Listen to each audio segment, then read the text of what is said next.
Assalamualaikum warahmatullahi wabarakatuh.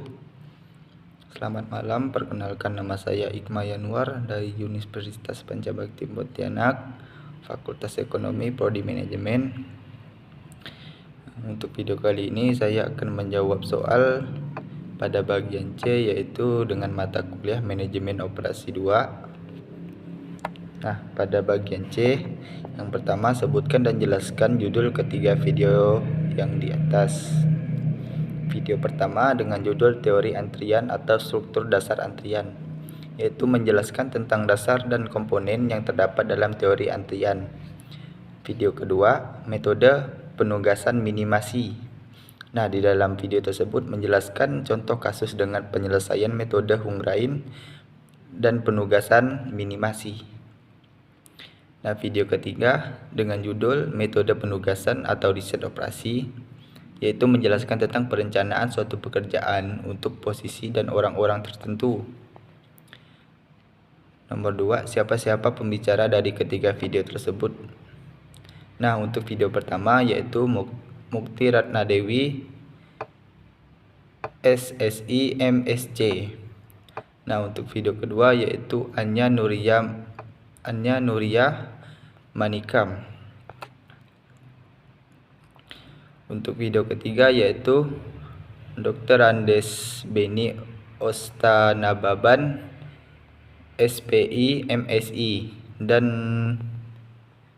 Dr. Yesi Dewita Sari, SPI MSI, yaitu penyusun materi.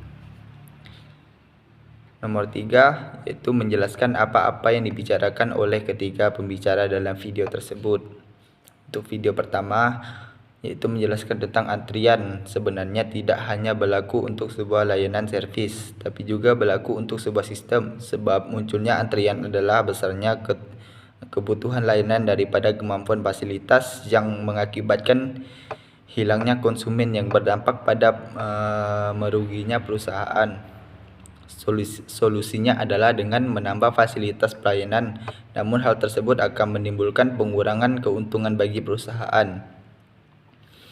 Pentingnya mengetahui teori antrian adalah agar perusahaan dapat merancang fasilitas layanan untuk mengatasi permintaan pelayanan yang berkualitas secara random, sekaligus menjaga keseimbangan antara biaya pelayanan dan biaya perluan selama antri. Nah, struktur dasar antrian yang pertama meliputi sumber atau input, yaitu pelanggan yang datang untuk meminta jasa pelayanan. Sumber dibagi menjadi dua, yaitu finite yang berbunyi ketika tingkat kedatangan tergantung pada jumlah pelanggan yang dilayani. Yang kedua, endless, yaitu bila tingkat kedatangan tidak tergantung pada jumlah pelayanan yang dilayani atau sedang menunggu untuk dilayani. Berikutnya antrian, jumlah pelanggan maksimum yang diizinkan untuk menunggu dilayani dalam sistem antrian. Jenisnya ada dua, yaitu finite, yaitu antrian yang dibatasi, limitless, yaitu antrian tidak memiliki batasan. Disiplin antrian dibagi menjadi yang pertama FIFO, First in First Out, yang datang pertama akan dilayani terlebih dahulu, dan LIFO, Last in First Out, yang datang terakhir yang akan dilayani terlebih dahulu. Prioritas anggota antrian yang mempunyai prioritas tinggi atau kebutuhan mendesak akan dilayani terlebih dahulu. Selanjutnya random, semua anggota antrian mempunyai kesempatan yang sama untuk dilayani terlebih dahulu. Pelayanan atau servis, waktu yang diperlukan oleh servis melayani satu anggota antrian. Berikutnya output, pelanggan yang keluar dari sistem antrian karena sudah selesai mendapatkan pelayanan secara lengkap. Untuk video kedua yaitu metode penugasan, adalah metode yang digunakan untuk memecahkan masalah-masalah berhubungan dengan alokasi MOS, most excellent dari berbagai macam sumber yang produktif. Minimasi itu sendiri artinya pengalokasian tugas kepada sumber daya sehingga perolehan biaya general seminimal mungkin. Sedangkan prinsip dari metode Hung Dain adalah dengan melakukan manipulasi terhadap matriks biaya yang diberikan. Manipulasi tersebut adalah operasi pengurangan elemen tiap baris dengan elemen minimum barisnya. Kemudian melakukan operasi pengurangan elemen tiap kolom dengan elemen minimal kolomnya. Setelah itu melakukan pembuatan garis yang melalui elemen-elemen. Selanjutnya mencari elemen minimum pada subjek yang tidak dilewati garis akhir. Nah, akhirnya elemen minimum tersebut dikurangkan dari setiap elemen pada submatriks yang tidak dilewati garis dan ditambahkan pada elemen yang dilalui dua garis. Manipulasi terhadap matriks. Manipulasi terhadap matriks biaya tersebut dilakukan beberapa kali sampai perolehan matriks biaya yang Foremours yang dapat diidentifikasi dengan banyak garis yang melalui elemen 0 tepat sama dengan n. Untuk video ketiga yaitu berisi tentang cara menetapkan atau penugasan kepada orang-orang yang tepat.